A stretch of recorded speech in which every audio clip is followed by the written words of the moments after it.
কোরআনে সবচেয়ে বেশি যে কয়েকটা নির্দেশ পাওয়া যায়, সবচেয়ে বেশি বারবার পাতায় পাতায় আল্লাহ রাব্বুল আলামিন যে নির্দেশ আমাদের জন্য জারি করেছে সেটা হলো ইনসাফ করা।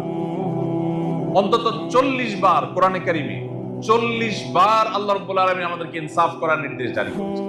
বিভিন্ন জায়গায় কোথাও কোথাও আদল শব্দটি ব্যবহার করা হয়েছে, কোথাও কিসত শব্দটি ব্যবহার করা হয়েছে, কোথাও অন্য কোনো প্রতিশব্দ ব্যবহার করা হয়েছে, কিন্তু বারবার কোরআনে আমাদেরকে আল্লাহ স্মরণ করিয়ে দিয়েছেন আমরা যেন ইনসাফ করি, আমরা যেন ন্যায় বিচার করি। এই ন্যায় বিচার, এই ইনসাফ আমরা সাধারণত মনে করি এটা তো যারা বিচারক তাদের কাজ। প্রত্যেকটা মানুষ প্রতিদিন অসংখ্যবার তার জীবনে ন্যায় বিচারের প্রশ্ন আসে। আজকে সকাল থেকে এই যে রাত হলো, এই পুরো সময়ের মধ্যে আপনার অন্তত কয়েকবার করে